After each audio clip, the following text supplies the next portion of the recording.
Yes, apologies for that. I apologize for that. So I would like to introduce our first speaker. So we decided each speaker will introduce themselves, and then as they started their presentation. So for this, normally our webinars we like to have them on Twitter and all that, but for the sake of having them an opportunity to share exactly what they do, so this webinar is going to have some presentation. So I'd like to introduce our first speaker, which is Ruth Niloba Ngozile. She's Kenyan. She's Nairobi Summer School Cohort 2, and she's working with an organization called Eden Driving Environmental Organization, and she's a community and school-based environmental climate change educator. So you're welcome, Ruth. Please, you're welcome to share your experience. You have 10 minutes to present. So you're welcome. So let me make you a speaker. Ruth, are you there? Hi, Sly, I'm there. Thank you so much. Okay, thank you. Let me make you a co-host so that you're able to.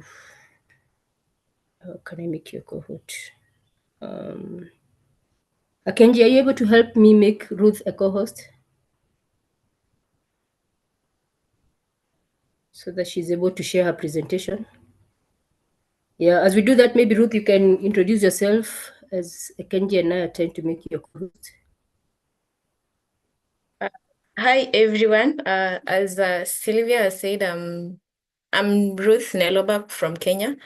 I'm a Nairobi Summer School alumnus from that is cohort 2, 2022, and I started my climate action journey. That's way back after 2022. When after just summer school, I started with going to high schools to plant trees with them and do climate change. So from there, this Sorry, journey Ruth, has just.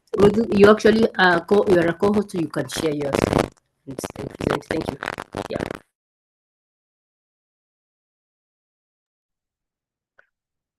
Hello. Hello. You are able to? Are you able to share a screen? You are a co-host. Let me share my screen. Yeah.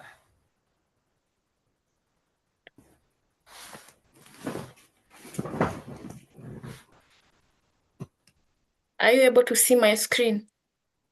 Yes, we are able. Yes, thank you. Make it Thank full you so screen. much. Yeah. So I'm Ruth, as we've said, from Kenya, and today we are going to see from learning to action, and we are Nairobi Summer School Climate Justice Alumni. So my project is about project-based learning, learning for impact. And I really want to thank the summer school fraternity for giving me this opportunity to showcase my work and also inspire others for you can do it. So I'll just dive in. My role in Eden is I'm a program officer and I do Ruth, are you community-based. able to put your screen? Sorry, Ruth, for interrupting. Put your screen on presenter mode so that it's.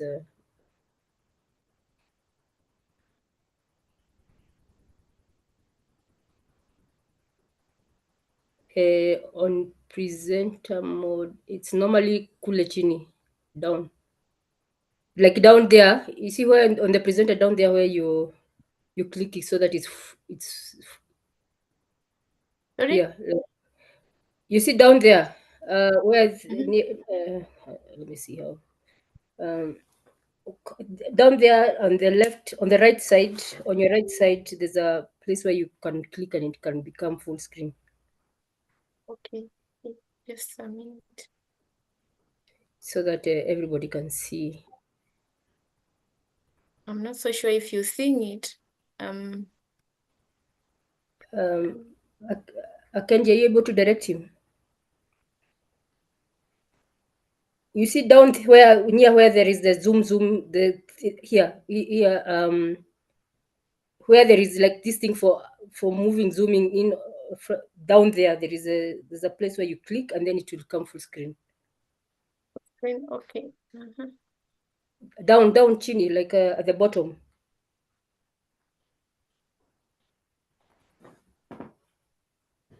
Are you able to see? Okay, I think just go just before that zoom button. There's a place that looks. I don't know how to explain to you. Can Um, I? I'm it's not okay, seeing. no problem. It's okay. Just go on, Okay. or maybe where there on top, if you can click from beginning at the top on the files. If you can click from beginning, maybe.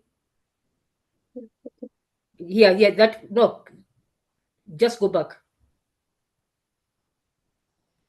below there. Just click on that. Thank you so much. Is it visible enough? Yes, now that's okay. Yeah.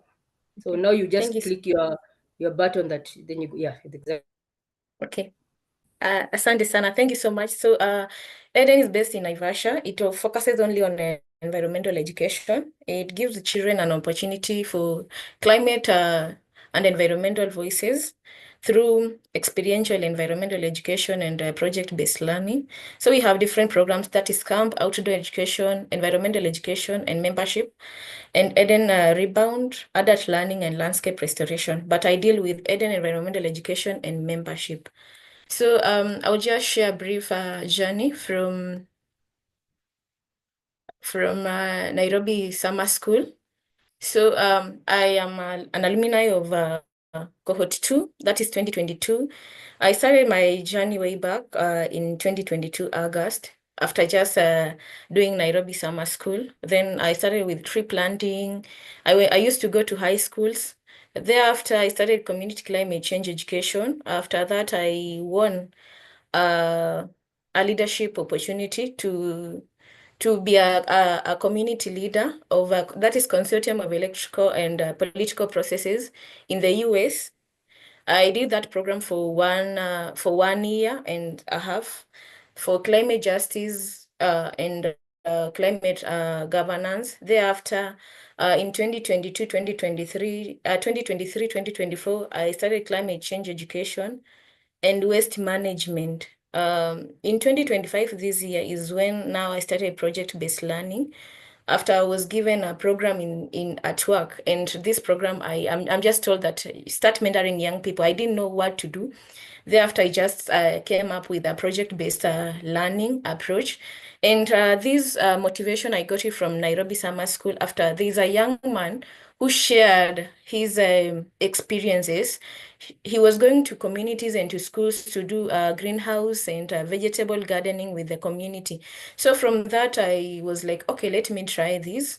So I started this year, January. So after that, I really want to thank Pagja and Sylvia has been my mentor for the longest time.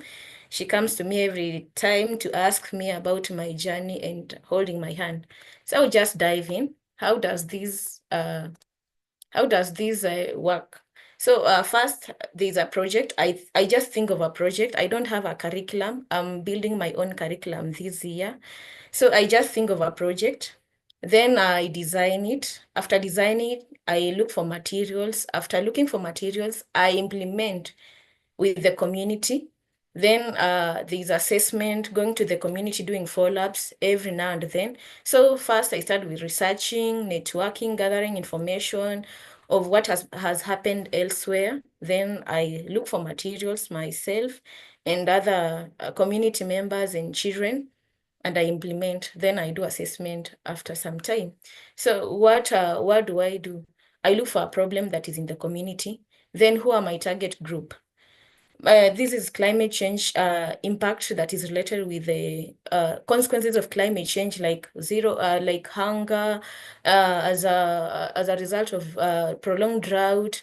So after that, my target group. Who is my target group? These are youth and children. And these children and youth have issues. What are these issues affecting them? Because of poverty, because of hunger, because of unemployment, they will engage into drugs. Some girls will engage into early marriages. So because of this, now I come up with this project. And after that, the problem leads me to the target group. The target group leads me to finds me to how can I handle these issues. Then that's when I come up with the activities and solutions. So we've said these are project-based learning. So I go to community. I look for these kids. These kids, we have another program called Eden Clubs where I teach them 16 lessons. This is now theoretically. After that, when I go to community, I go there. Then we start with the learning, just a brief introduction. Then what we do, you can see here, uh, there's uh, uh, there's some banana peels. Then they are seeing what I'm doing. After there, they are doing with me. So it's project-based way, and it's focusing on impacts. So if we are doing banana peels for brigades, the problem is there's people here, they don't have clean cooking. They maybe they're using charcoal and stuff, and they cannot afford some. They cannot afford clean cooking methods. So after this, when we do with them, making brigades with them, some we do with them, maybe sustainable farming. Thereafter, they are learning. So it's project-based, focusing on the impact.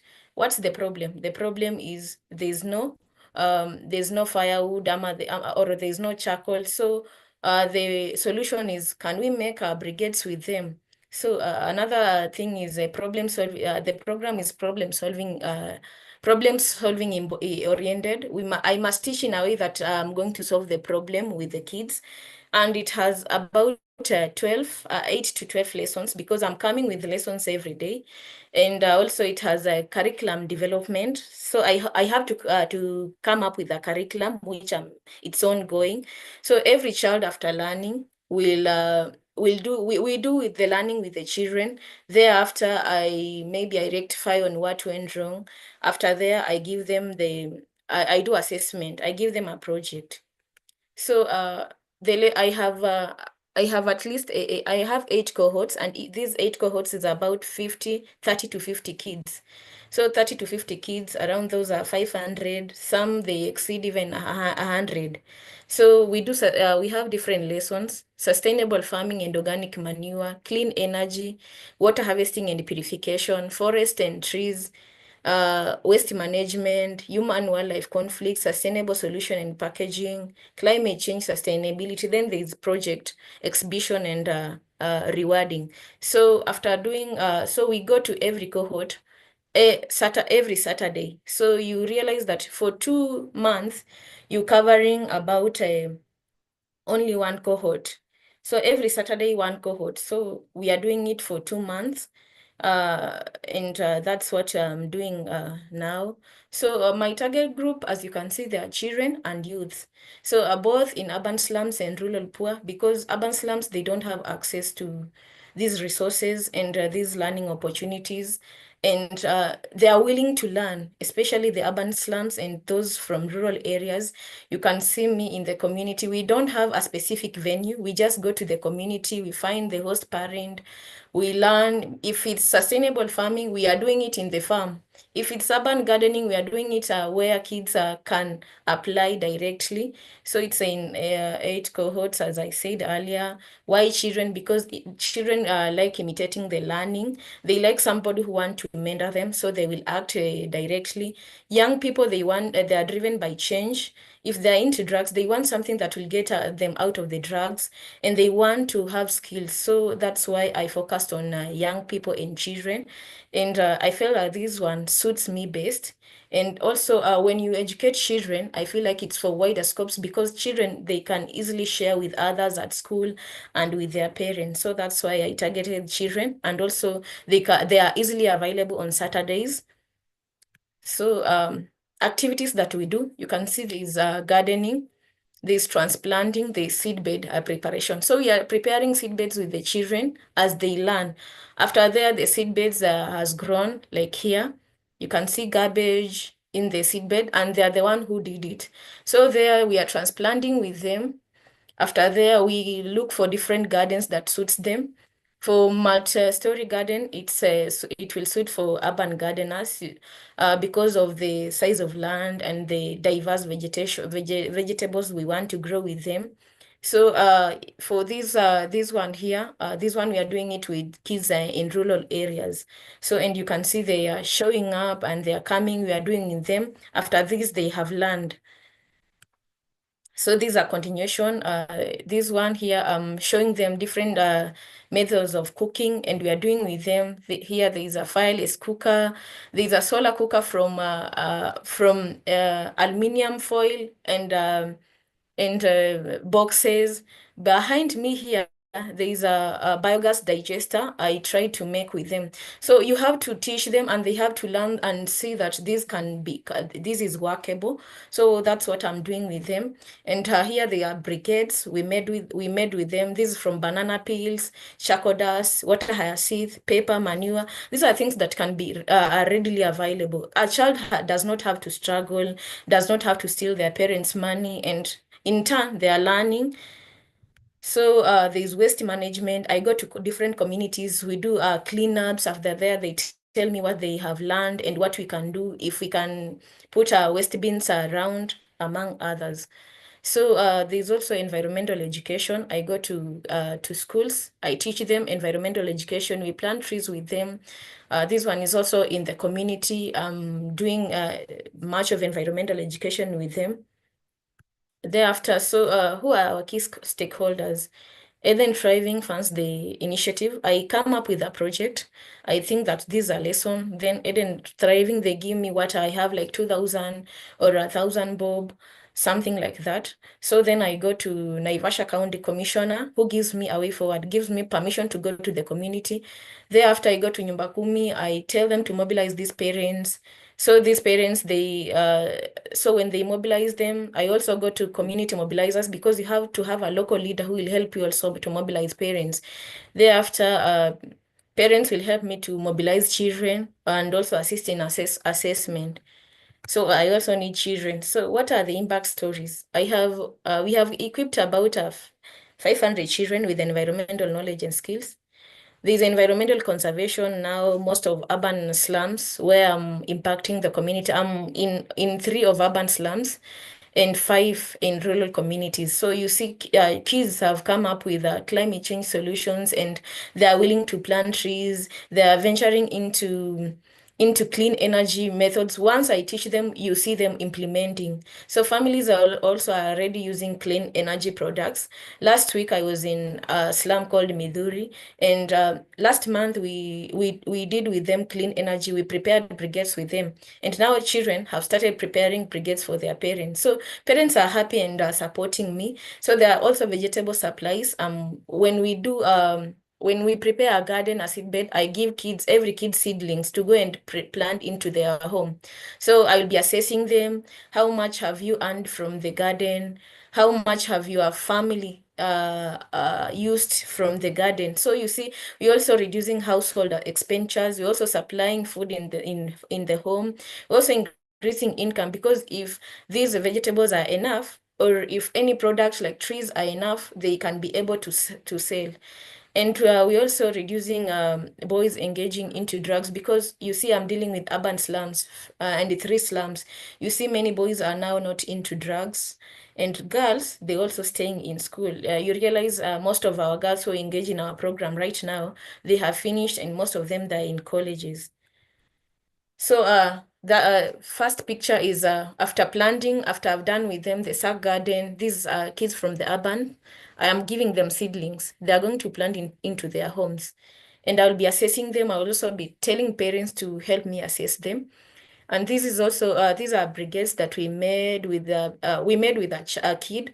Then she went and prepared them. He brought for assessment because I also have to assess to see if a brigade is durable enough. How much time can it cook? Can it cook? How many types of brigades? How many types of meals? And for how long can it cook? So I have to test them with them. So those are brigades the kid prepared, and we tested them, and they are good enough to support for them, and also they can start this as a business. So somebody else can is like, how can I start it? So some Eden Thriving, I will come up with a project, then they will fund me. And it's not much, maybe with 1,000, with 500, sometimes it's 200. And I just others, I will look for resources in the community. Then I'll go to the DCC who will give me the permission. I will go to the chief, that is local leaders, community mobilizers, the parents will give me a go ahead. Then I look for these kids. After that, I will look for a parent who is willing for me to carry the project in their home, because I don't have to look for a venue, which is expensive. So I look for a parent. Then I look for these kids. Now they come, we learn with them together. Then after learning, we go for assessment. After that, if they come up with their project and they have passed their project, the project is visible, it's sustainable enough. First, we will give them certificates. After certificates, we also give them a t-shirt. After t-shirt, we also give them a reward as a trip. This is a kid from from rural areas. This is also from urban slum. They cannot afford to go for camping. So we give them as a reward to motivate them to continue doing to continue doing the environmental conservation at home, climate change actions. If it's sustainable farming, if it's compost manure preparing, etc. So this one, they know that if I have done this project, it means I have been rewarded. I have a certificate. And you can see these t-shirts, they are different, because there's someone who is in level 1, level 2, level 3, level 4. Level 4, it means this person is doing more projects compared to level 1. So someone will strive to have more t-shirts, will strive to have more certificates, and they will want to go for more trips. So what motivates them? You have to do a project, and this project is climate change oriented. So you realize that they are doing it a lot, and they are solving so many problems at home. So calling for action is, you can join me in mobilizing parents, because some parents are not supportive. Also teachers, for more children. And also you can partner with me for curriculum development and skill development, because you see I have 12 lessons I want to teach, but I'm not an expert of all. I'm just doing research, and what works for me, I document it. If it does not work, I'm not documenting it. So, or I'm writing as a challenge. So I would like you to join me to help me develop this curriculum together with you. And also you can partner with me for resources, especially materials, and I will also need your expertise. If you have seen there a project and you can do with me, please join me, so that you can just help me and help the children around me. It's all about the impact. Also, you can partner with me for financial resources and rewards. Eden is still a small organization, and sometimes we struggle a lot for finding rewards for these children. If a child has come up with a project, I want to fund the child to expand the project, but you see, I'm limited with the financial resources. So you can partner with me for these financial resources, and also to expand this program, because initially I was in Kiambu, in Nairobi, in Naivasha, but because I'm the only one coming up with the project, I'm developing the curriculum and also teaching others. It's quite hectic for me. So you can join me, so that we can expand others. If you want also to start this, you can also look for me. We can sit down and find a way how we can do it. I know everyone can do it. And it's an awesome thing, impacting the community while solving climate change issues. It's the best reward ever and fulfilling. Thank you so much. Asante sana. In my language, I say nasima. Thank you. Yes, thank you so much, Ruth. Thank you so much, Ruth Neloba, for sharing that inspiring journey. And you have clearly, in your presentation, you have clearly given us an overview of what your project is about, who are your beneficiaries, how you're making effort to partner, and what are some of the key achievements and challenges. And one thing I've picked out is that you don't need to have everything figured out at the beginning, just start. And Sure. my fellow participants, allow me to go to the next speaker. Please, if you have a question, note it down, because after they have all the presenters have presented, we are going to have like a small panel discussion, and you'll have your opportunities to ask any questions you'd like to you have for the speaker. So thank you, Ruth, and please allow me to invite our next speaker, who is Rapunzel Tracy Olatunji from Climate Care Initiative, and she's the executive director of Climate Care Initiative, and she's from Liberia. So, Rapunzel, the floor is yours, and let me check if you have access to. Yeah, you're already a co-host, and you can please go ahead and just introduce yourself and dive into the presentation. Thank you. Sorry, guys, my computer is down, so I will present just a short overview of my organization. So, hi, everyone. My name is Rapunzel Olatunji. I'm from Liberia. I am the executive director of the Climate Care Initiative.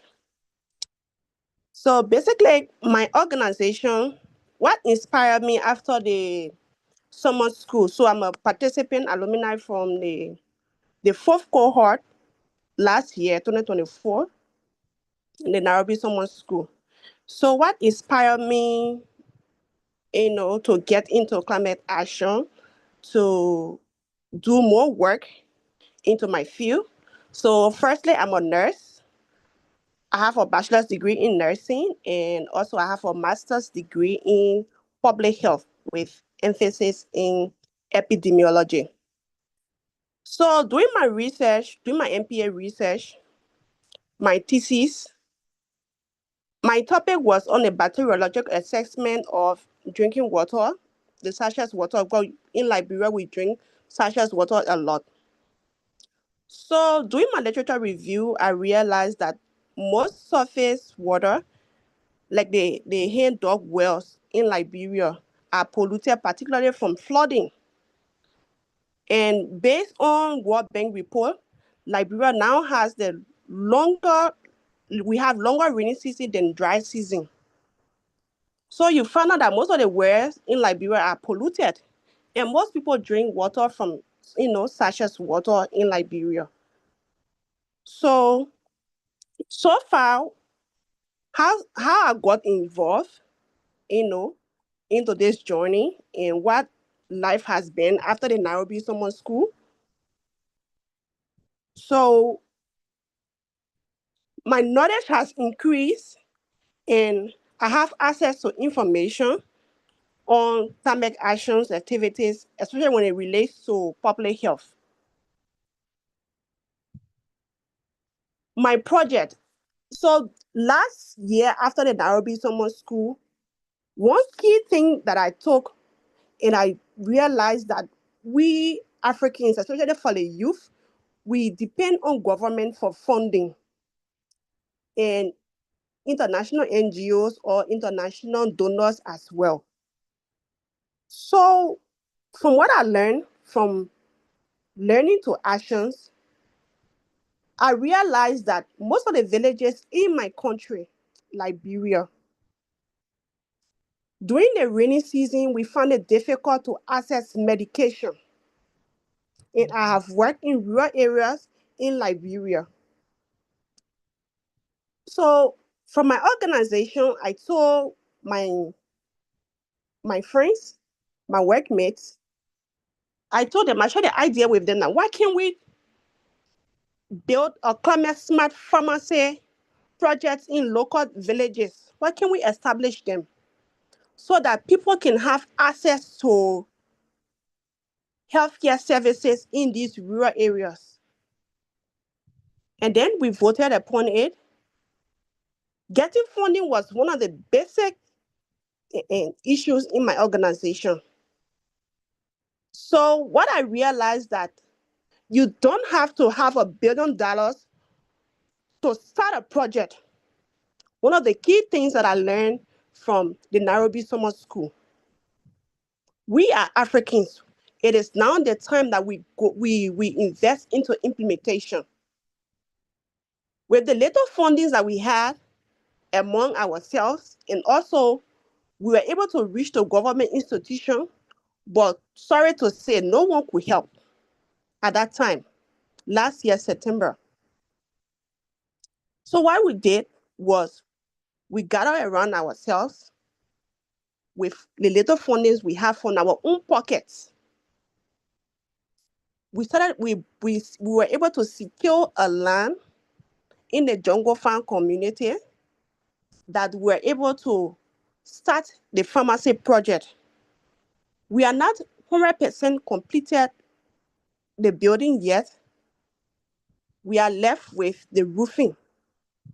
But I'm glad that with the little that we had, we will be able to contribute to healthcare services in Liberia. Some of the beneficiaries of our work are medical practitioners like doctors, nurses, physician assistants, vulnerable groups, etc. So some of our key partners so far that we have gotten during our work, we were able to get partnership from the University of Liberia School of Environmental Studies and Climate Change, National Climate Action Lab, the corporate consultancy. They have been very helpful. And then the nursing board, the Liberian Nursing Board, during this February, last month, February, we were able to train 33 nurses, health workers on climate actions activities in Monrovia. We were able to educate them about climate change and health, about how climate change relates to health. Some of the key achievements from our project, considering that we have just started this organization. We were funded last year, April 2024. We can proudly say that we have educated 33 nurses, healthcare professionals, doctors, physician assistants, and so forth. And we are able to go into local communities to train nurses about the impact of climate change on human health. And also go to local hospitals, local communities, the villages as well. Some of our biggest challenges so far have been limited funding, but with that, we overcome it by organizing fundraising events and campaigns at local communities. And also getting resources. It is hard. So what we partner with institutions like the University of Liberia and corporate consultancy. They have been very helpful in the partnership aspect. So we realized that most of the nurses in Liberia and most of the health workers, they have limited awareness, engagement in climate action as it relates to public health. So what we did, we expanded the Nursing Climate Health Challenge workshop to rural areas.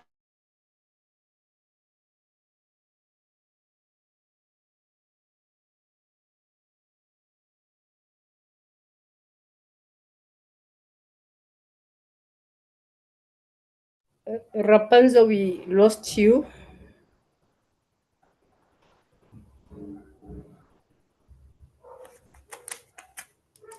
Hello, Rapunzel.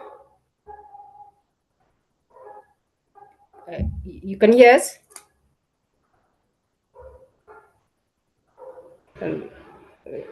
Ladies and gentlemen, it appears that Rapunzel is having a challenge. Hold on, I check with her. Rapunzel?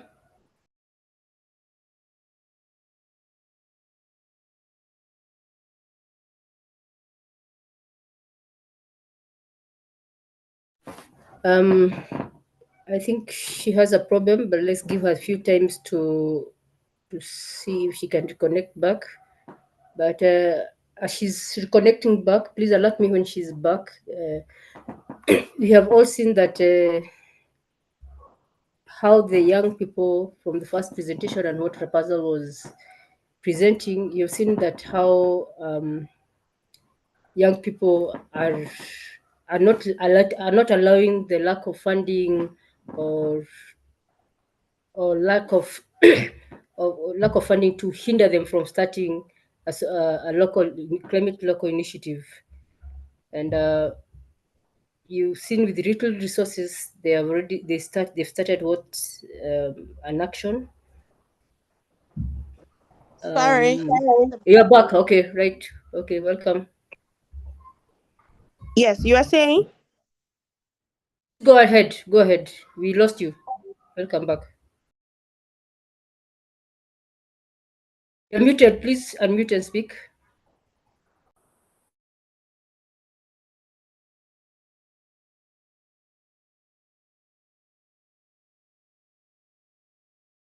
Rapunzel, you are muted. We can't hear you. Okay. Yeah, go on. So some of the challenges, like I was saying earlier, is limited awareness and engagement in climate action as it relates to public health. So what we did at Climate Care Initiative, we expanded the Nurses Climate Health Challenge to reach more health professionals. We used social media, and then we did workshop, engaged with local influencers and policymakers as climate ambassadors. So some of our achievements so far from our project, considering that we have just started, we we have trained people, we have trained a lot of health workers in the fight against climate change. And also some of our one of the biggest so far that we have faced as an organization is the limited resources and networks. Starting just starting as an organization, young people, it is difficult. It was really, really like draining us because we had limited resources and there was no connection that we could come up with. But with the time and the experience from other people that we have attended workshops so far, workshop trainings in different countries, and we started small projects like awareness campaigns in communities and workshop for healthcare professionals, and we are actively participated in programs in Liberia and outside of Liberia, and we are doing amazing well. And we for our call to action, we ask everyone listening here today, and even in Liberia and outside Liberia, we are asking for partnership. We are locally based in Liberia. We have our website, we have our Facebook page, Climate Care Initiative. I will submit it to Sylvia and she can share it. We are asking for partnership resources, whatsoever material that we can use in fighting climate actions, especially as it relates to public health. Thank you. Thank you so much, Rapunzel from Liberia. Uh, Thank you so much for that, for sharing that inspiring journey of yours. And your initiative is very bold because it's bridging the nexus of climate justice and climate change and health. And I felt that was very, very bold. And what I've learned from your presentation, just like the one for Ruth, is that understanding community needs and context is very key. Like you started by mentioning how actually it was your your initiative was motivated by a research that you did, that the findings that you found, and shows that successful initiatives are those that listen to the community and address real practical challenges. You know, and you went ahead and engaged with the local stakeholders. You know, and the community and your fellow medical practitioners, and they bought into the idea. So engaging local stakeholders increases community buying and sustainability. And one thing I'm picking is that a project that responds to existing needs has higher chances of long-term impact. So thank you so much, Rapunzel, for that. So if you have any question for Rapunzel from Liberia, kindly note it down. And after our third speaker, who I'm about to call him on board, please you'll share with us. You'll have an opportunity to raise your question. So allow me now, dear participants, to welcome our third speaker on this Nairobi Summer School webinar series. And please remember that our topic today is From Learning to Action, Nairobi Summer School Leading Community Climate Actions, where the alumni of Nairobi Summer School are sharing what they have been doing after Nairobi Summer School. So at this point, allow me to invite Elizabeth Nandera. She's the founding director of United Soaring Youth Africa. She's also a legal advisor, STEAM the Light for Africa Communities, and she's from Uganda, and she's cohort 3. So Elizabeth, please, the floor is yours. And let me see if you have the rights to share. Elizabeth, Akanji, please help me make Elizabeth the co-host. Nandera. Just wait as we wait. So Elizabeth, if you're there, you can unmute and you can be introducing yourself as we figure out how to empower you with co-hosts' rights.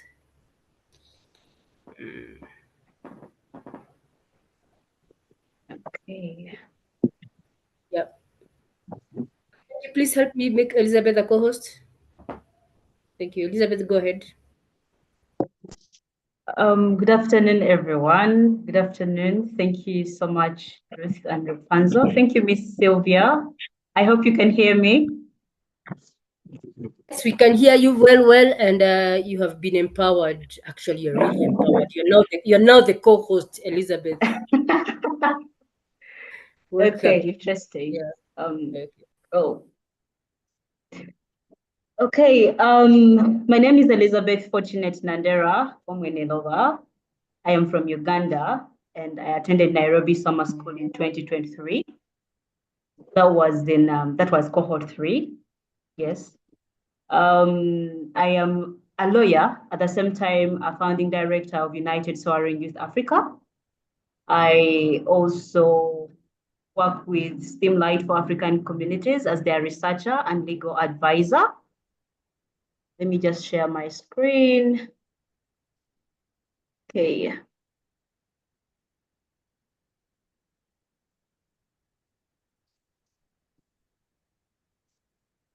Can you see my screen? We can't see it. Oh.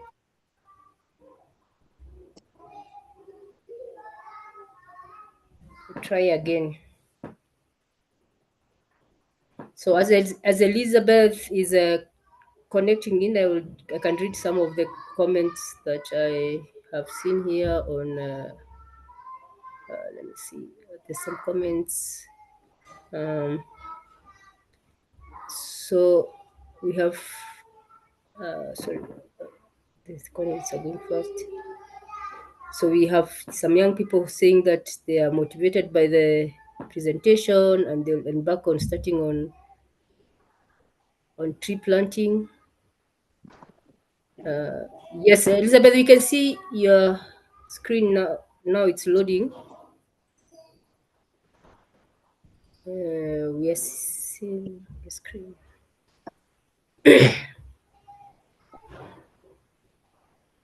Yeah, and I can see in the presentation we have people connecting from USA, from many countries, Zambia, Liberia, Sierra Leone, DRC Congo, everywhere. The whole world is here. Just imagine, guys.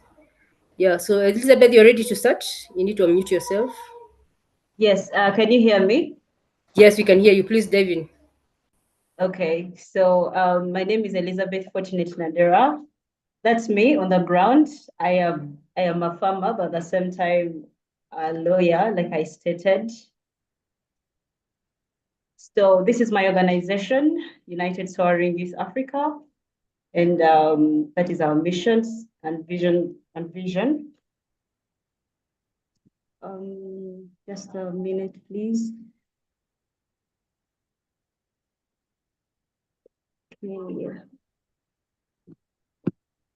Okay. So, like I stated that I attended Nairobi Summer School in cohort 3. And shortly after summer school, at first my organization did not have climate-related activities. We were so much into agriculture, and I did not have knowledge on how agriculture can be connected to climate change, not until I attended Nairobi Summer School on climate justice.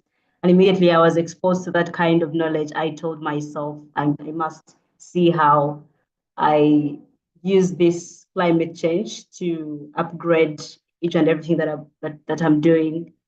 So immediately after Nairobi Summer School, I came back to the community and continued to mobilize young people. I used to mobilize young people before Nairobi Summer School, but then after summer school, I dived into, got intentional about mobilizing young people. And then I also found need to literally incorporate leaders. So this is me and some of the young people that I work with at United Soaring Youth Africa. And this is our local government officials. This is our RDC and the district development officer. So I introduced to them the ideal of climate change. And as I shall be finalizing with my presentation, you get to realize that we do beekeeping. Now, during this time, we had not yet started the beekeeping project. And this is the time when I had reached out to the community leaders to connect me to a place where we can have a beekeeping project. And the meeting really went well. I shall be discussing details. Some other things that we do at United Soaring Youth Africa is organizing capacity building sessions. It's also an idea that I picked from Nairobi Summer School on climate justice. At first we were not engaging in capacity building sessions, but then I realized the impact that building capacity, the potential that building capacity has. So I immediately dived into organizing capacity building sessions, and these were all self-funded. I invested in my own money. I was really very inspired with Rapunzel and Ruth. They made me realize I'm not the only one injecting in my money for the sake of serving our communities and transforming Uganda and Africa as well. So myself, I injected in more money. All the activities that we've had at United Soaring Youth Africa are self-funded. And also we have contributions from fellow young people that have, bought into the vision of transforming communities and also helping communities adapt to the sorry about the noise. Also helping communities to adapt to the catastrophe of climate change. So during this capacity building session, we had this gentleman here. He's the leading agriculturalist in Uganda. I invited him to speak more about climate change and the environment, and we had a really very amazing session. And this lady here is the program manager of World Vision in Busia district. She also came on board, and we had a very, very amazing discussion in regard to climate change and reproductive health, specifically concentrating on women. This still is Dr. Musasizi, again, engaging with young people in regard to climate change. And in this particular lecture, he was teaching young people on how to grow their communities, but at the same time benefit from each and every activity that they're doing.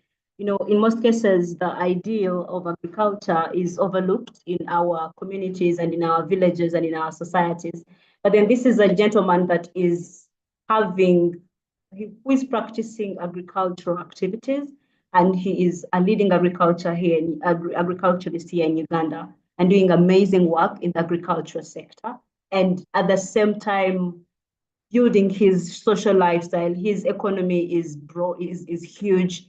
So he was teaching community members on how to practice smart, sustainable agriculture, and at the same time to potentially benefit from these activities and not just doing the usual agriculture that people do and don't actually benefit from. And then, yeah, this is me. It was the same day. I was literally just introducing the young people.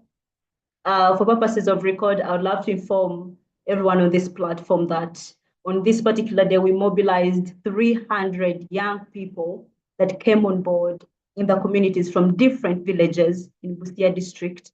And we were in position to, for the first time, it was their first time hearing about the message of climate change. So we were in position to talk to them about climate change and making them realize the problem that is on ground and how to go about it. Because now the issue of climate change is not just a threat, it is something that is on our door, and in a way it is here to stay, right?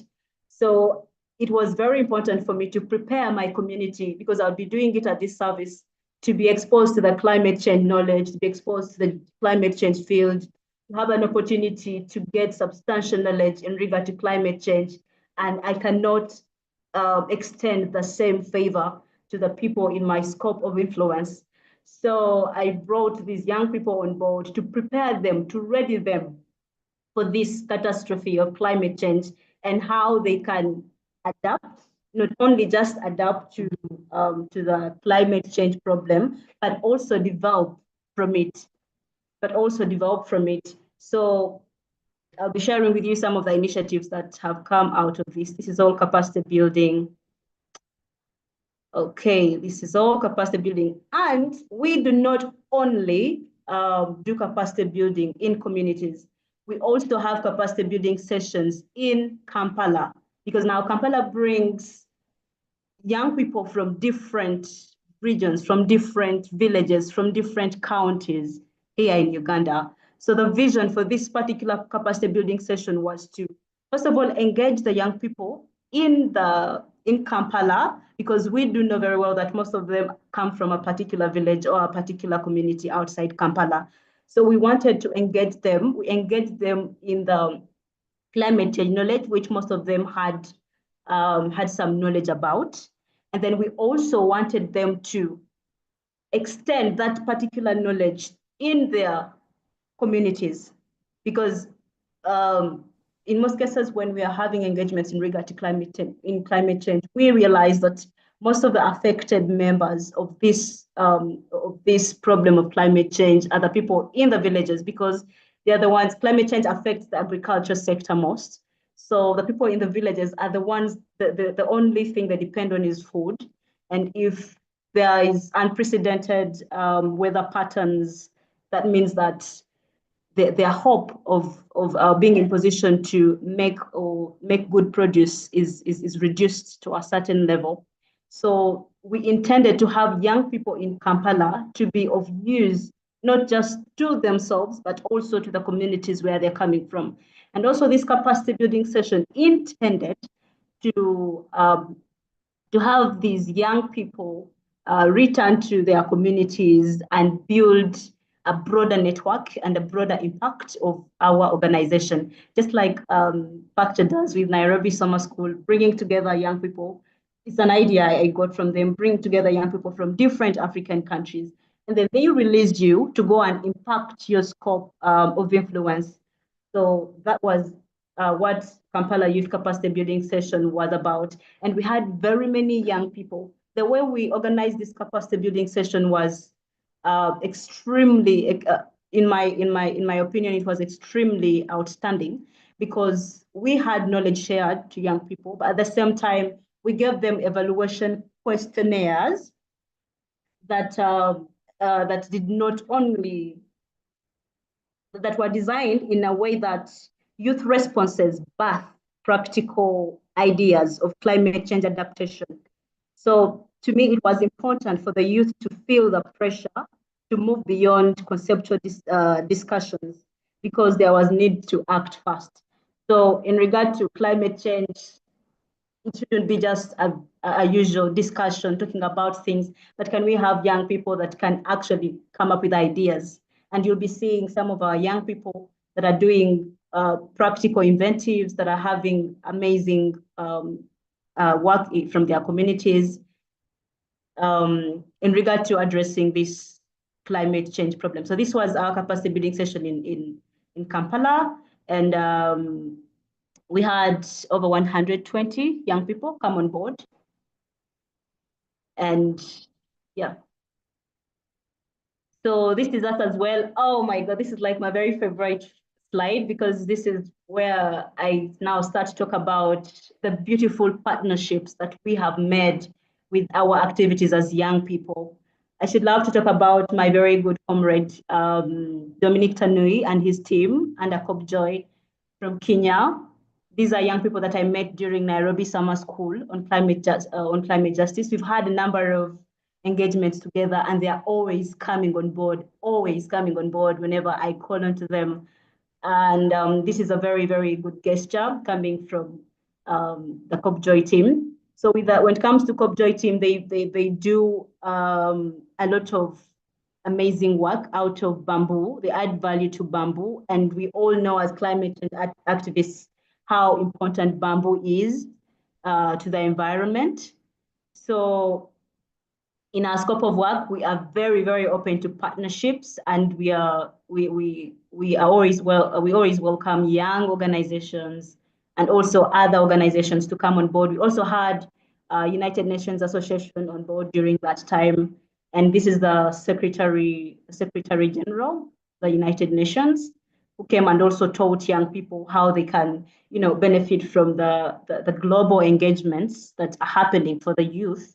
And he was very, very, very particular when he said that you must make impact in your community before you can be recognized at national or global level. So each and everything that we do as young people, it in a way takes us back to our communities and how we make value, how we add value to our communities before we actually come to this, outside world and make the impact that is visible online and to the world. We also engage schools, and we've had a number of schools calling us up and reaching out to us to come and talk about the climate change issue. And this is Budo Secondary School, one of the biggest schools in Uganda. They had a career guidance session, and they called onto us to come and talk about climate change and how young people, how youth in schools can, be part of the climate change activities. And this is myself and my colleague, Roger Sahebwa. We were speaking to young people about climate change and the beauty of being innovative around it and the need to act fast as young people. So apart from capacity building sessions, we also have some practical, programs that we are having on ground. And one of them is beekeeping. Allow me to mention that this was our very first hive to be raised. We started with 5 hives, and this one was our very, very, very first hive. And as you can see, we were just raising it. So that means that just the initial stages when you're just living in hope and not yet there. But yeah, that's the beekeeping project. And I work with 81 young people from both communities and Kampala and other areas around Uganda. And we are trying to also train and nurture young people into the beekeeping project, because the beekeeping project has impacted a lot of communities, like I shall be sharing in the next slide. It also helps to it also helps to grow, to contribute to the growth of the environment, because there are some kind of tree-friendly species to the bees, bee-friendly tree species that need to be planted. So in a way, you are forced to plant some trees around your apiary, if not many, because the more the better, to plant trees in your apiary, such that you can provide good forage for the bees, but at the same time, shade, bees need a lot of care as well. So as you're practicing the beekeeping project, at the same time, you are practicing, like, you are restoring tree cover. So it's not just the beekeeping, but also it taps on the fact that we restore tree cover as we do the beekeeping project. But also this project really makes the young people very busy, because they keep on coming on board and then checking on their hives. And also it puts some money in their pockets, as I shall be showing you in our next slides. Okay, so that is our beekeeping project. Like I told you, we started with 5, and this was our very first one. And now look at this. Look at this, just in a period of, I think, 1.5 years, if not 2. In a period of 1.5 to 2 years, this is what we've been in position to come up with. Right now, we have 50 beehives, and this project has contributed to the education sector. It has also, in a way, tackled the issue of unemployment in young people, especially those ones that are affiliated to the organization. And then it has also addressed the issue of, of nutrition and food security, because we are launching a campaign of honey for every family. So that means that every family will be in position to have some honey in their houses, and in a way, maybe we shall be in position to run away from sugar. Who knows? Yeah. So that is our beekeeping project, and I'm really proud of myself for that project. That's myself. And then, yeah, that is us when we are harvesting the honey. And then, yeah. So recently we were in position to make a very abnormal harvest, maybe, let me say that. We're in position to harvest 210 liters of honey. And right about now, I don't have the honey, because the fact that our honey is of good quality, and then we also expose, okay, our bees are well taken care of, and then the apiary has good forage for the bees, it's near the stream. In a way, it produces outstanding honey. And also having knowledge in regards to climate change and how bees relate to climate change, and how they behave in different climate change environments. We've been in position to produce the best honey, and testimonials from our clients, they really love our honey. So imagine being in position to make a production of 210 liters of honey, and in 3 weeks' time, all the honey is done. So the smiles can speak for themselves. And then our project has also had an opportunity to be broadcasted on social media spaces here in Uganda. This was UBC, and they were interviewing me in regard to how I started the entire beekeeping project and how it's impacting communities, and how I've been in position to impact communities and at the same time address the issue of climate change. And this opportunity gave me a chance to speak to the young people in Uganda about the need to be very innovative and inventive. Myself, I'm a lawyer, but there is no way, in most cases, my friends wonder and ask me how law is related to the environment, or how law is related to the production of honey and everything that I'm into. But now the world that we are in really needs people that are innovative, extremely innovative, and they are ready to go an extra mile to create an impact and leave a legacy in their communities. So I was in position to speak about the entire business of the honey production, and I mentioned how I started, and that was after Nairobi Summer School. And I received a number of calls from people all over Uganda asking me more about the beekeeping project and Nairobi Summer School. So it has really had serious impact on my life and in each and every activity that I do.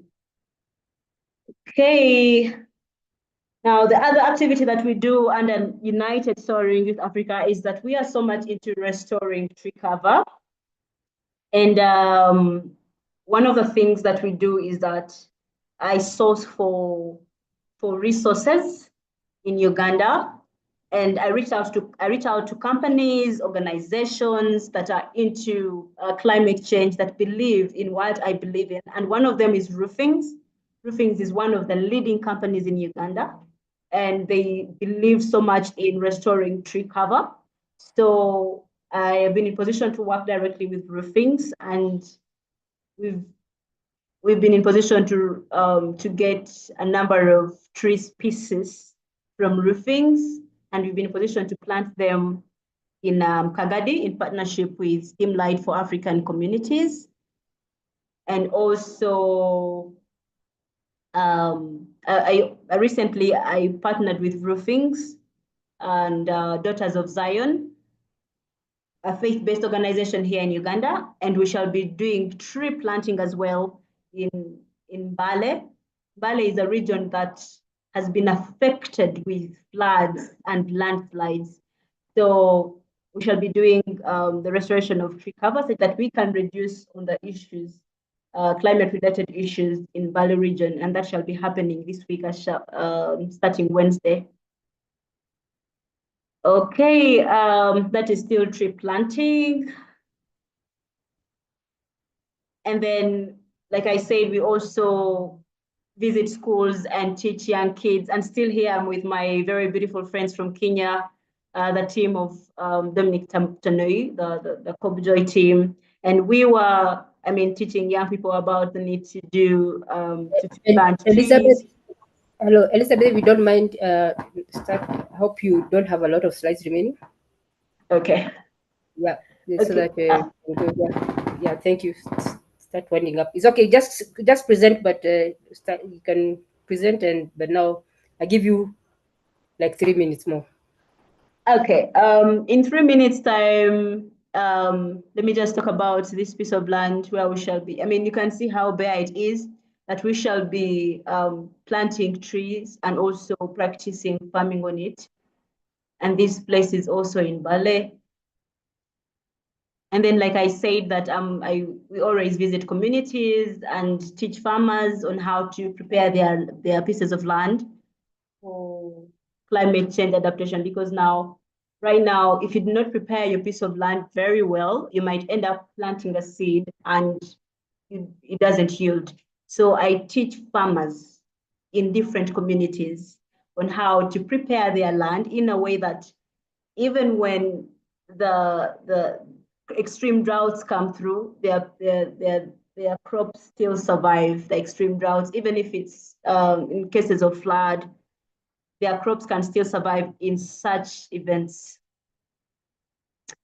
Now, this here is a product of honey production. Now, this is my colleague. I also met him during Nairobi Summer School on Climate Justice. And this here is one of the children. Our project has been in position to sponsor 8 children because we believe so much in education.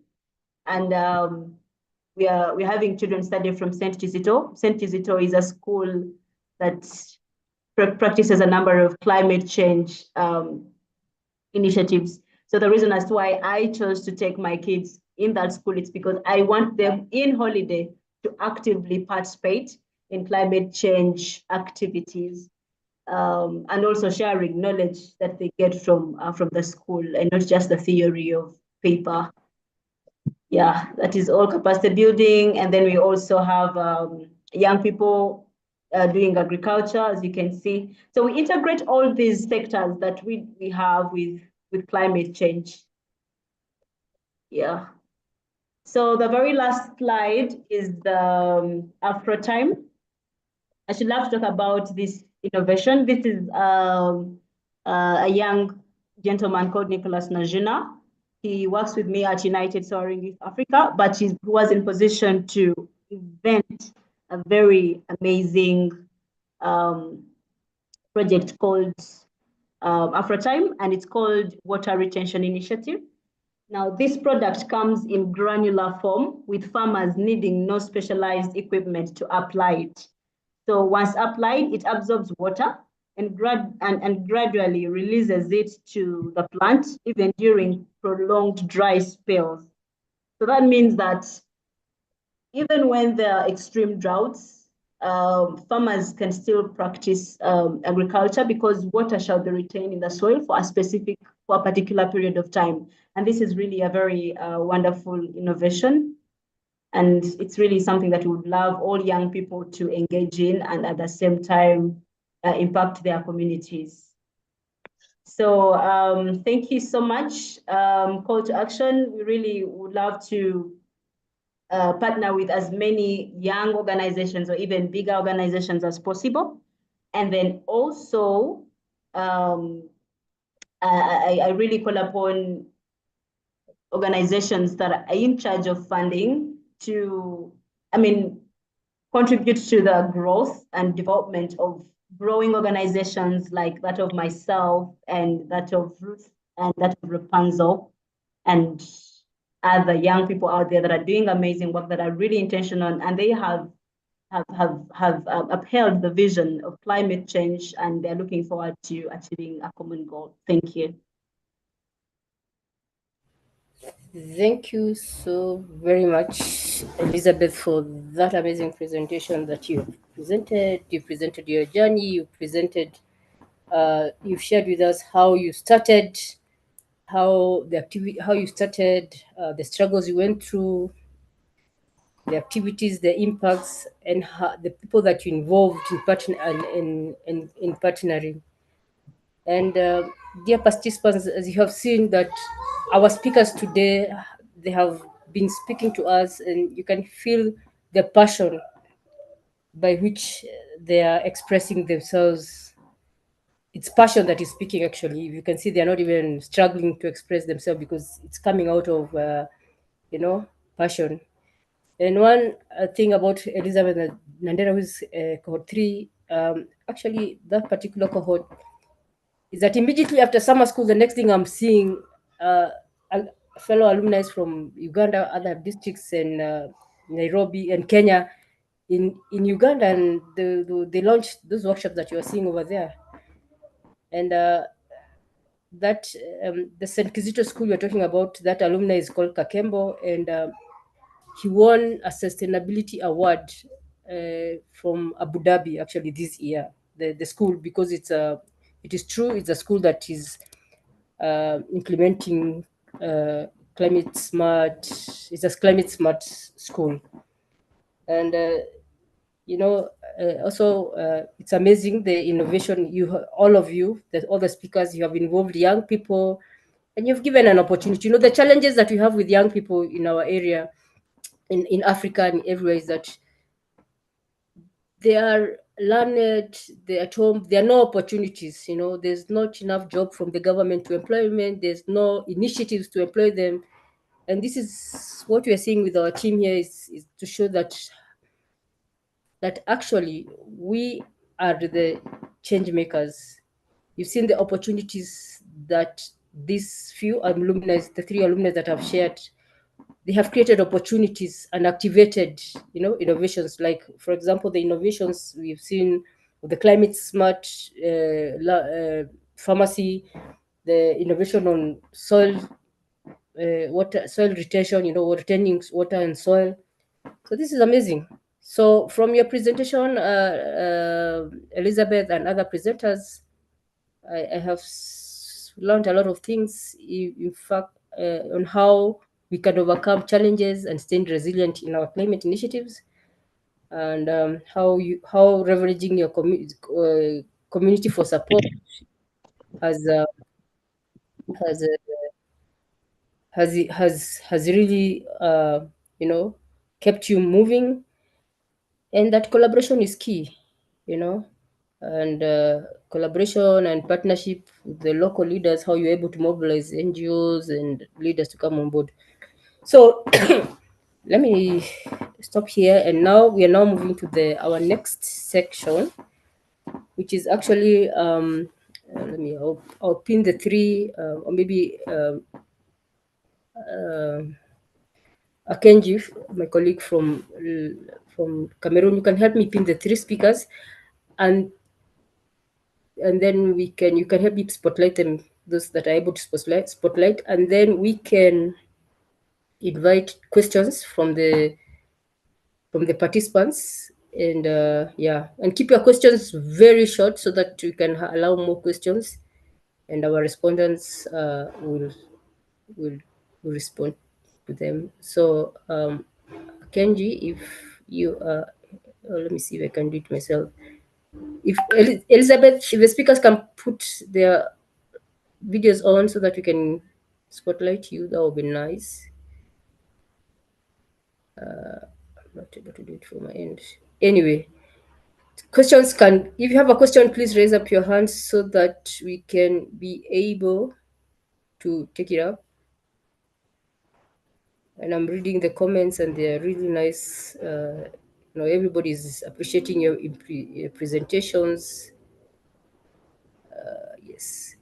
So if you have a question, you're welcome to ask. This is to the party, so just raise your hand, the manual hand, or you can ask it through the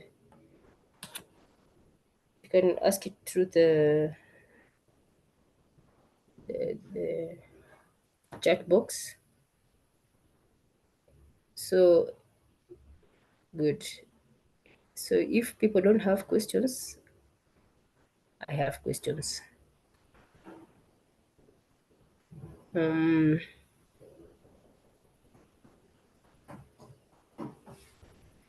Okay. So to the let me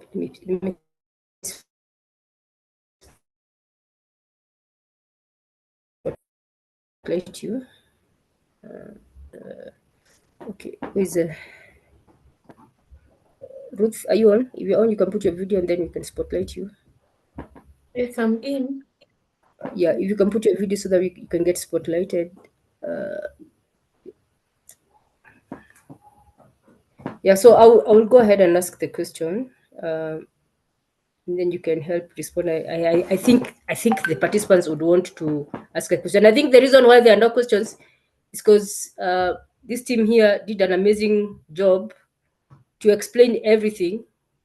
Let me see. So I think I saw a question. Just hold on. So if you have a question or comment, you're welcome for Elizabeth. Which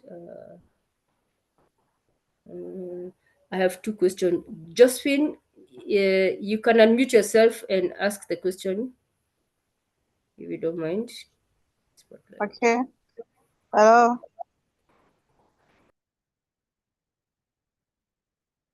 Hello. Say your name and your country. Yeah, go ahead. My name is Josephine Vani. I'm from Liberia. Hello. Yes, go ahead. We can hear you. Yeah, my question goes to Elizabeth. She talks about beekeeping. I want to know the mentors of beekeeping. My first question is, I want to know the mentor of beekeeping, and what are the advantages and disadvantages of beekeeping?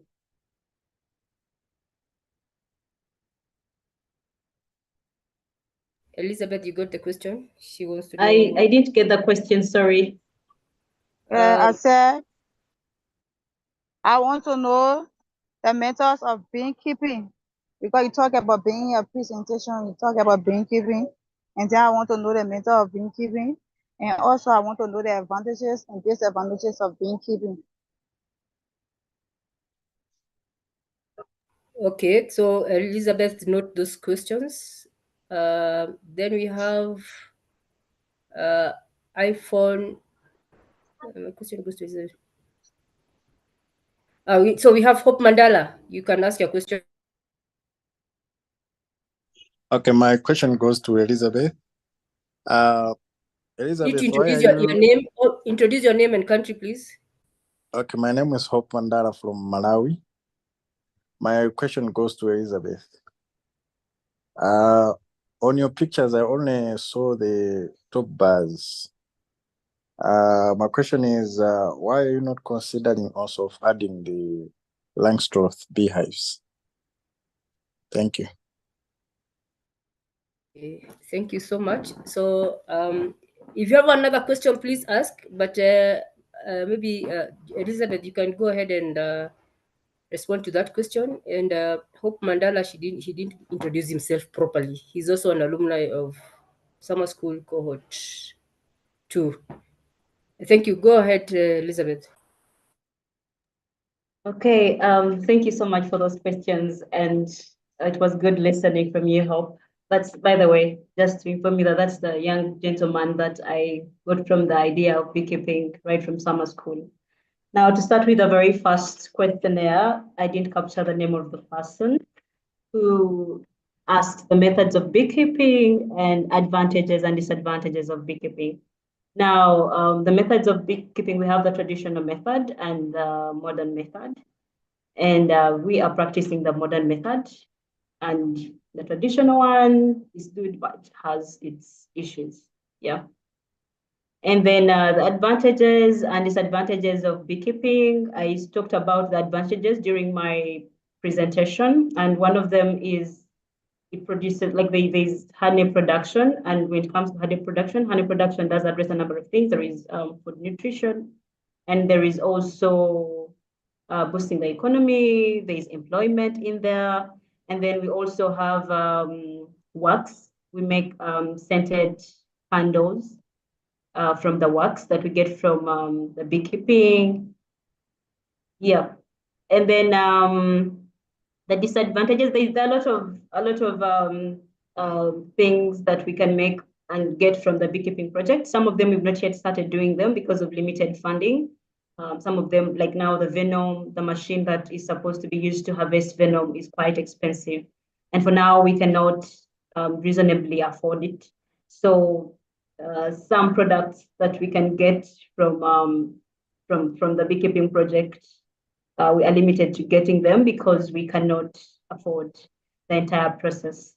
Now, the disadvantage of beekeeping, one of them is the accident that happens maybe when you are harvesting and you get stung, and it can also disorganize community if you do not do it well, because bees are really very, very, very aggressive species. And as much as they are very and extremely important to the environment. Oh, I forgot to talk about the most important importance of beekeeping, that is pollination. Because now without pollination, also crop production is reduced. So beekeeping also does that. Yeah, so one of the disadvantages, like I mentioned, is the stings that come from the bees. That is, if you do not very well conduct the harvest, like the harvesting period and the process. That has not yet happened to us, but those are possible outcomes if you're not very, very, very careful. Yeah, and we have not really encountered serious issues in regard to beekeeping. So I beg to submit. And then in regard to what Hope asked, why not consider Longstrauth for the hives? Same reason, Longstrauth is the best beehive as compared to Kenya top bar hive, the ones that we use. But now we are only in position to afford Kenya top bar hives, in that we're even in position to make them ourselves, like we make the hives ourselves. We have not been in position to get exposed to get the skills on how to make the Langstroth. But I'm confident that maybe in the future, we're looking forward to having Langstroth hives as well. Yeah. Thank you so much, Elizabeth. And I apologize for the background noise. So I want to ask a question to our speakers. So what advice, I know you mentioned it in passing in your presentation, but you can pick up on this question. What advice would you give to young people who want to start their own initiative and they don't know where to begin? So we can start with Rapunzel. Yes. The question Thank you, is, what Xavier. advice? My advice, I would, Go yes, ahead. I got it. Yeah. So my advice that I would give to young people is that they can start with the little that they have. Start with the little that you have, and you will succeed. Don't think about getting international donors. It is good, but what if you don't have? Start with what you have, your own finances, and trust me, you will get there. If you have a trusted friend, share your idea with your friends and see how best you can cooperate yourself. And also, you can start with if you have a mentor, you can share your idea with your mentor. Some people won't buy it, some people won't make the sense of it at the very present moment. But trust me, with bit of time, it will make sense. Thank you. Thank you so much, Rapunzel. And Ruth, same question. What advice would you give to young people who want to start their own initiative and they don't know where to begin? I think I will just add on Rapunzel's idea. Like, just start.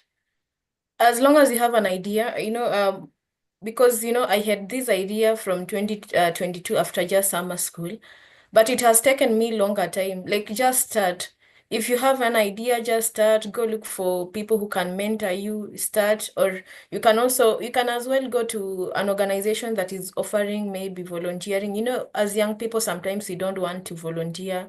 We just want maybe money, or just go and volunteer, start in your community, and from that you'll gain experience. And always reach to this summer school team. Like, they are good people, they will give you encouragement, they will give you partnership and networks. As long as you have an idea, start. I started late, but please start it right now. Thank you so much, Ruth, for that.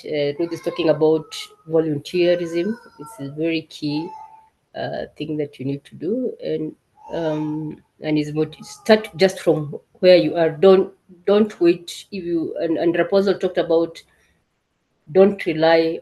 If don't put your hopes on external funder. Just start with what is around you. Elizabeth, do you have anything to add to motivate the young people who'd want to start their own initiative and don't know where to begin in? And yes. Thank you so much, Sylvia. One thing I should say is that being a pioneer of something is not anything hard. It's not anything easy, sorry, but it's something that someone can always do when they're intentional about it. So like my former speakers have talked about the idea of being very intentional about what you believe in and going for it. And then you may not be in position to start as an individual, but can you get affiliated to an entity, an organization, a group that is doing exactly what you believe in? Then from there, you can pick one or two things that can help you start your own or grow an initiative that shall not just impact yourself but also impact people in your scope. And like Rupanzo stated that we have a number of people in our areas of influence that share similar ideas, our mentors. Instead of starting up something and then you are looking at someone who has even never started something, telling you, oh my God, that is a dead end. Please go to your mentor and be mentored, because no man is an island. We have grown and we're still growing. We have started, and our our initiatives right from 2023 are visible in 2025.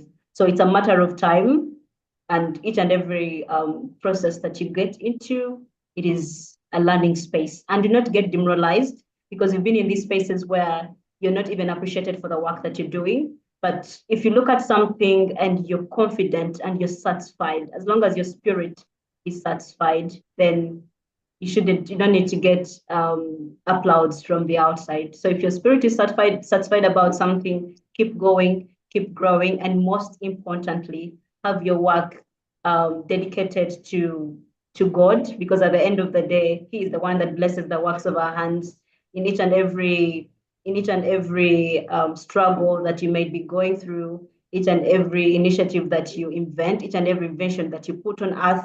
Please dedicate it to God, for He shall bless the works of your hands. Thank you.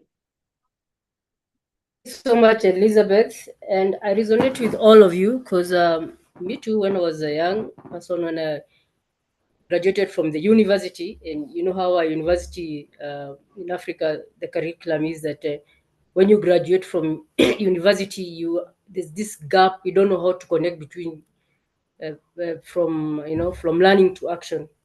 So I remember I was finding it hard even to attend meetings because I didn't belong to anywhere. I had nothing. I didn't know. Even at one time I asked myself, supposing right now I get a job at the UN at this position, will I be able to do it? I assessed myself and I see I have nothing.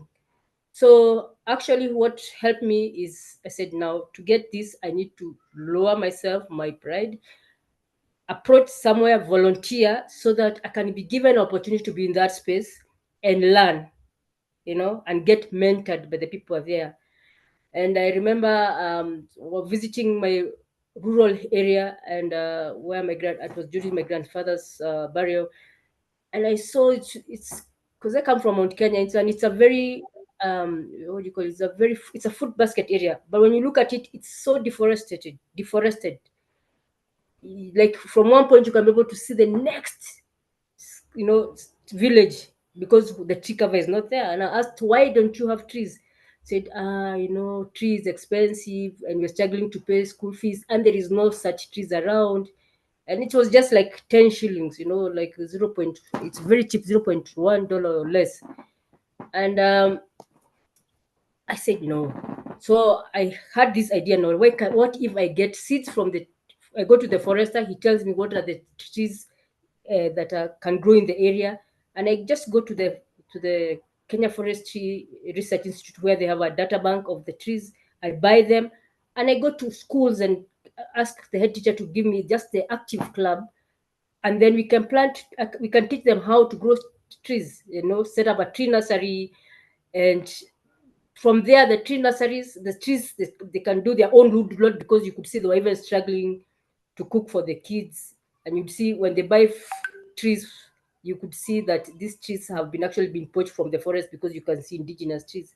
So from then we did that. Like started with 33 schools, but actually 11 were more successful, and they were able to do the tree nurseries under supervision of an agriculture student, teacher.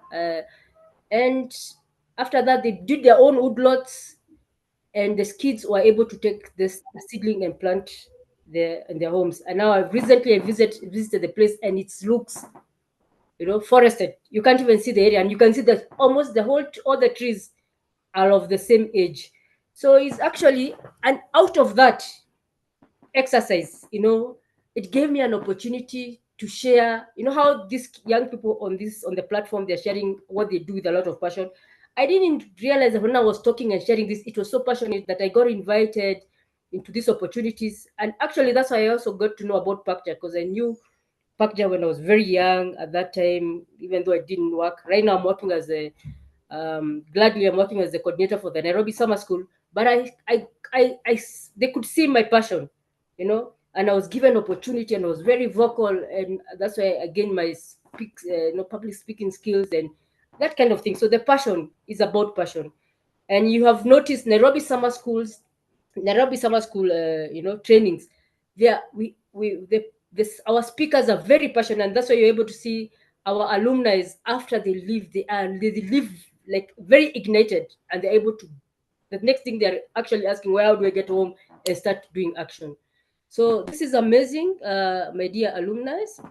And I think maybe one more question, just maybe, and this one, anyone of you can pick it. How do you think we can better support grassroots climate action in Africa?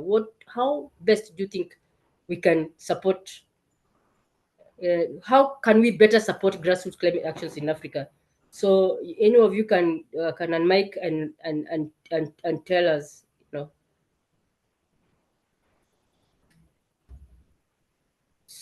Anyone can pick up on that question. Elizabeth? All right.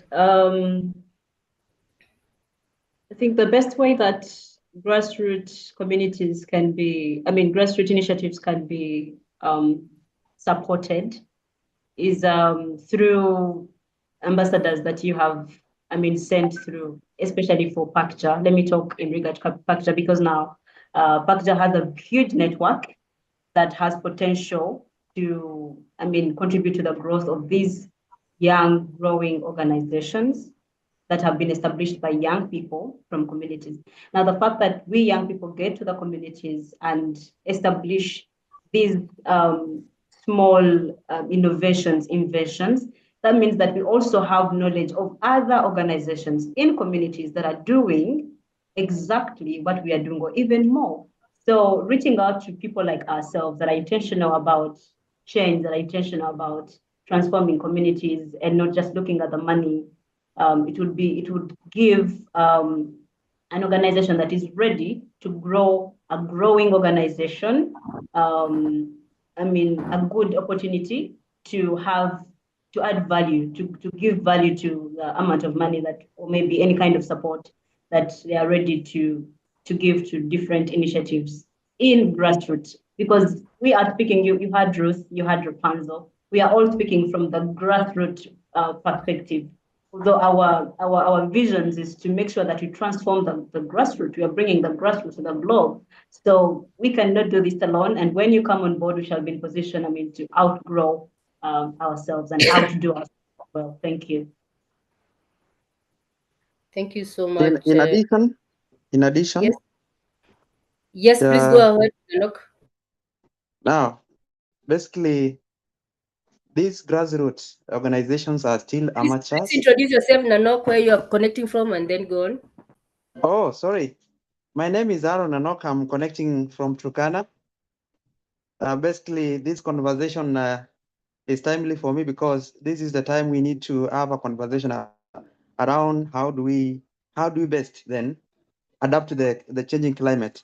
However, I'm delving to the question that was raised, that how then do we make grassroots organization vibrant? Let me put it that way.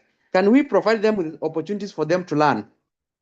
What I mean is, can we give them some networks from the existing organizations? Can we give them some capacity that is in terms of exposure to opportunities, and also giving them platform for them to showcase what they have? I think basically, if someone has a solution, a better solution to a problem which is affecting the society, then that is the person we should give an opportunity. Maybe them at the grassroots, they have solutions, but they have no one to hold their hands. Thank you so much. Nanok, Yeah. for chipping in. Thank you so much. Okay, Rapunzel. Yes, just to add up, I think we as grassroots organization, it is okay to reach out to someone for partnership.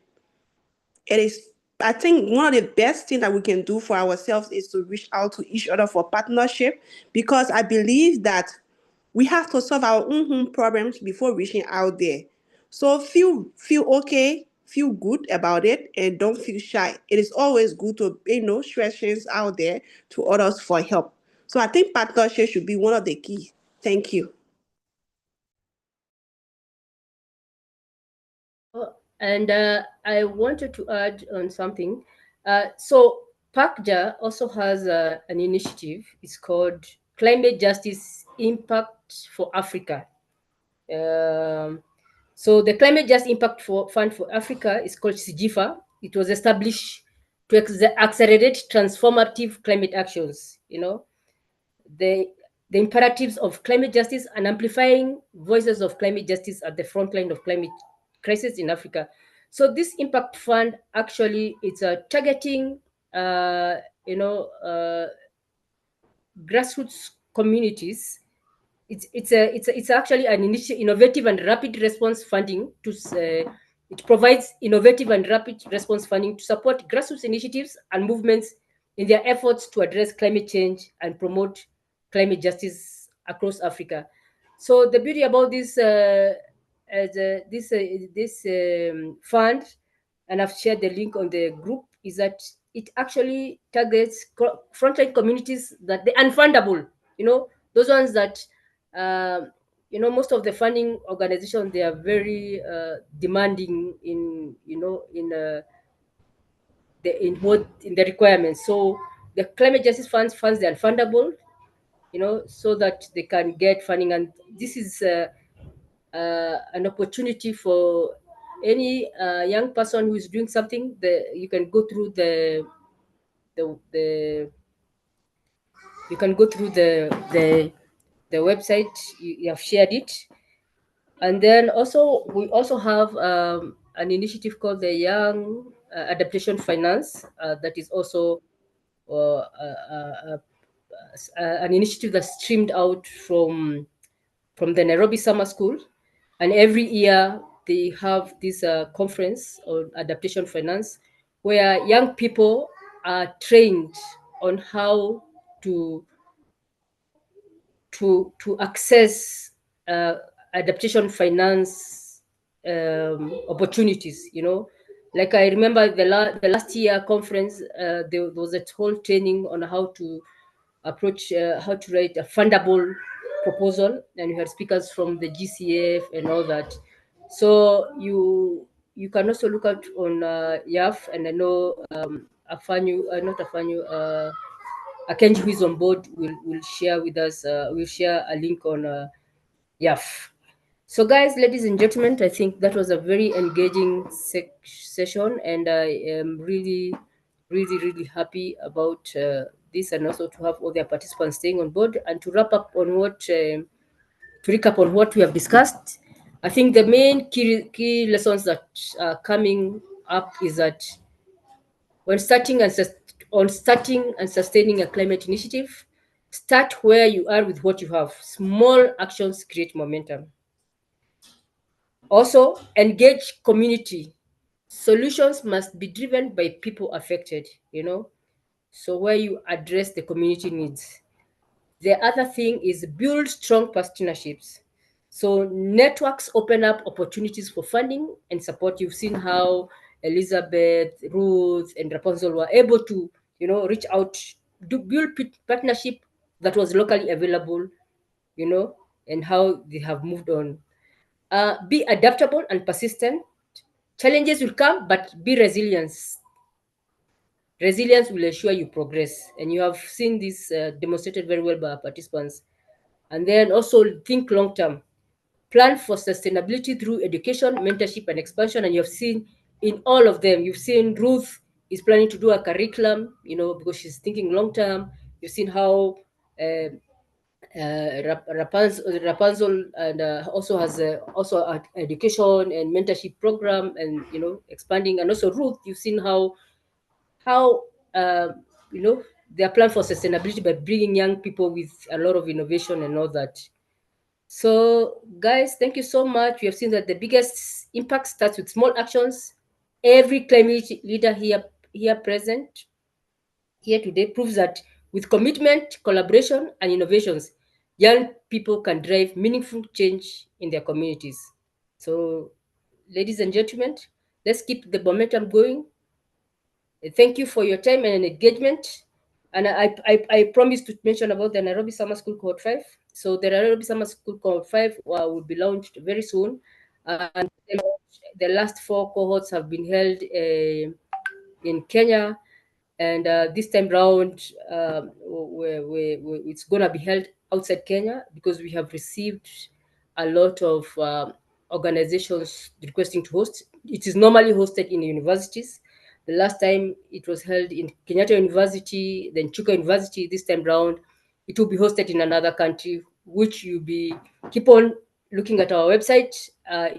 We will be posting it there, because we are still evaluating the applications from the institutions. But for sure, it will not be in Kenya, it will be in another country, and we shall be communicating this. So thank you, everyone, and for being there. I have been your moderator, Sylvia Washira, coordinator for the Nairobi Summer School on Climate Justice. Thank you so much, and see you on the next webinar that is going to be on Wednesday. It's going to be for French. We're going to have our French alumni, presenting in French. So please share it to your friends who speak French. Even you can come and learn French. I'm sure they'll be using presentations, so you'll understand what they're saying. Actually, you will be able to understand. So just joining. Thank you so much, and enjoy your weekend. Yeah, thank you. Thank you. Bye-bye. Bye-bye.